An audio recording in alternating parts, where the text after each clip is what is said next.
दोस्तों आज हम आपको बताने वाले हैं पोस्ट ऑफिस एफडी स्कीम क्या होती है, बैंक से अलग क्यों है। दोस्तों यदि आप पोस्ट ऑफिस की एफडी स्कीम में इन्वेस्ट करना चाहते हो या आप करने की सोच रहे हो तो भैया आपको इसके बारे में ज़रूर पता होना चाहिए। दोस्तों आज की इस वीडियो में हम आपको इस स्कीम के बारे में A to Z जानकारी देने वाले हैं ताकि आपके सारे डाउट क्लियर हो सकें और आपके आसानी से समझ में आ सके। जैसे पोस्ट ऑफिस की एफडी स्कीम क्या होती है, कितना रिटर्न देखने को मिलता है, यह स्कीम बैंक से अलग क्यों होती है, कितने साल की यह स्कीम होती है, यदि आप बीच में पैसा निकालते हैं तो भैया कितनी पेनल्टी देखने को मिलती है। इसी तरीके से हम आपको सारे डाउट क्लियर करने वाले हैं। तो आइए दोस्तों शुरू करते हैं आज की वीडियो और स्टेप बाय स्टेप समझ लेते हैं। दोस्तों सबसे पहले समझते हैं पोस्ट ऑफिस की एफडी स्कीम होती क्या है। भैया पोस्ट ऑफिस एफडी एक फिक्स्ड इनकम स्कीम है जिसमें आपका पैसा सरकार के पास सुरक्षित रहता है।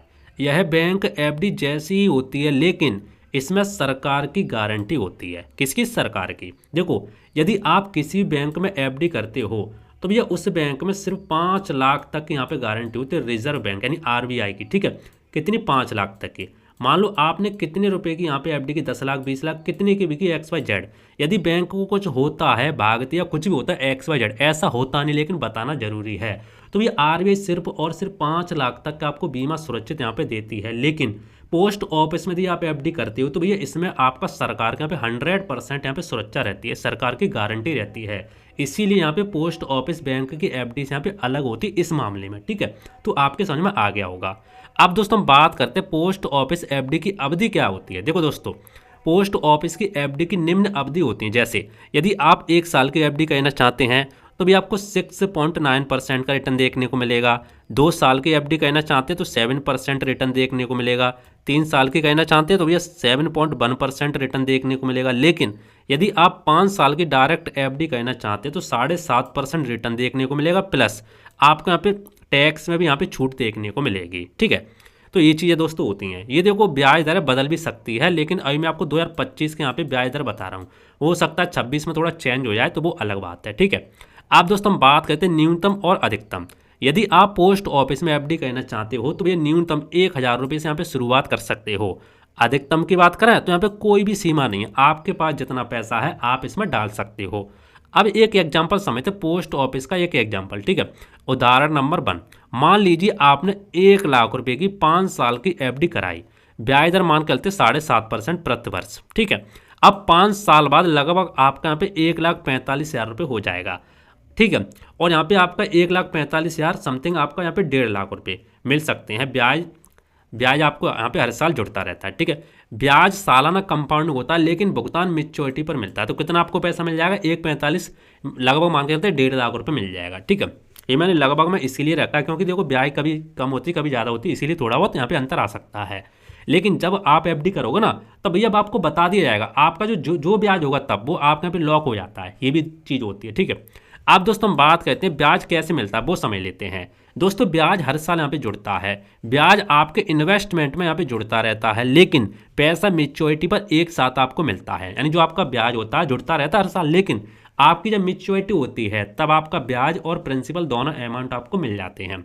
अब यहाँ पे थोड़ी सी टैक्स से जुड़ी यहाँ पे जानकारी ले लेते हैं। देखो यदि आप 5 साल की एफडी करना चाहते हैं तो सेक्शन 80C के तहत 1.5 लाख तक की आपको छूट देखने को मिलती है, लेकिन यहाँ पे लॉक इन होता है 5 साल का।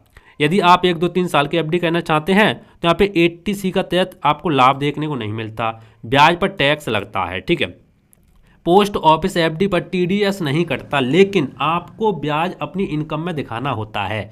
जो भी आप इनकम कमाते हैं उसमें आपका ब्याज जुड़ता है। यदि आपकी टोटल इनकम यदि आपके स्लैब से हिसाब से, अलग अलग स्लैब होते हैं उसके हिसाब से ज़्यादा निकल जाती है तो उसी हिसाब से आपको टैक्स देना होता है। ठीक है, ये चीज़ होती है।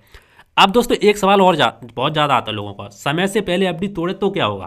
तोड़ सकते हैं हाँ, लेकिन 1 साल से पहले आप एफडी बंद नहीं कर सकते, ये चीज़ दोस्तों इसमें होती है। लेकिन 1 साल के बाद आप बंद कर सकते हैं लेकिन कुछ पेनल्टी देखने को मिलती है। कितनी देखने को मिलती है आप पोस्ट ऑफिस में जाके पता कर सकते हैं, या तो आप गूगल वगैरह पे लिखेंगे तो वहाँ पे आपका सारा डाटा निकल के आ जाएगा। ठीक है, अब बात करते हैं पोस्ट ऑफिस एफडी में रिस्क क्या होता है, वो समझ लेते हैं। ये बहुत जरूरी है समझना। देखो बहुत कम रिस्क होता है, क्योंकि भैया सरकार के यहाँ पे 100% पैसे पे यहाँ पे गारंटी होती है, इसीलिए बहुत कम आपको रिस्क देखने को मिलता है। सरकार के यहाँ पे गारंटी होती है, पैसा डूबने की संभावना लगभग नहीं, ठीक है। रिस्क सिर्फ होता है इन्फ्लेशन का, महंगाई का। आपको पता होगा भाई साहब 6 से 7% हर साल यहाँ पे महंगाई बढ़ती है, और आपको यहाँ पे 5 साल के एफडी पर रिटर्न देखने को मिलता है 7.5%। तो महंगाई से यहाँ पे थोड़ा बहुत फर्क पड़ सकता है, लेकिन और आपको रिस्क यहाँ पे ज़्यादा देखने को नहीं मिलता। खाता कैसे खोल सकते हैं वो समझ लो। भारत का कोई भी व्यक्ति खाता खोल सकता है, सिंगल है जॉइंट अकाउंट खोल सकता है, माता पिता बच्चों के नाम पर खाता खुलवा सकते हैं। नाबालिग है तो उनके जो माता पिता वो उनके साथ आप यहाँ पे खाता खुलवा सकते हैं, ठीक है। पोस्ट ऑफिस एफडी कैसे खोला वो समझते हैं। नज़दीकी पोस्ट ऑफिस में आप जा सकते हैं, आधार प्लस पैन कार्ड साथ ले जाएं, एफडी फॉर्म आप ले सकते हैं, कैश चेक अकाउंट के भुगतान आप कर सकते हैं, एफडी रसीद आपको मिल जाएगी और आपके यहाँ पे एफडी खाता खुल जाएगा। अब दोस्तों समझते हैं पोस्ट ऑफिस में एफडी के फायदे और नुकसान के बारे में। सबसे पहले बात करते हैं फायदा। देखो सरकार की गारंटी होती है, बहुत कम रिस्क होता है, बुजुर्ग के लिए सुरक्षित है, टैक्स सेविंग विकल्प है 5 साल के लिए। नुकसान की बात करें, ब्याज दर म्यूचुअल फंड से कम है। देखो म्यूचुअल फंड एक अलग चीज़ है, उससे कम तो होगा ही होगा। इन्फ्लेशन को हराना मुश्किल है, टैक्स पूरी तरह फ्री नहीं है। तो ये चीज़ें दोस्तों आपको इसमें देखने को मिलती हैं। तो देखा दोस्तों जितनी भी यहाँ पे जानकारी थी हमने आपको सारी की सारी बता दी। फिर भी दोस्तों यदि आपको लगता है इसमें कोई भी चीज़ छूट गई है तो आप नीचे कमेंट करके पूछ सकते हैं, मैं आपको रिप्लाई देने का जरूर कोशिश करूंगा, ठीक है। तो आज के लिए इतना ही, मिलते हैं इंटरेस्ट नेक्स्ट वीडियो तक। जय हिंद, वंदे मातरम, बाय बाय।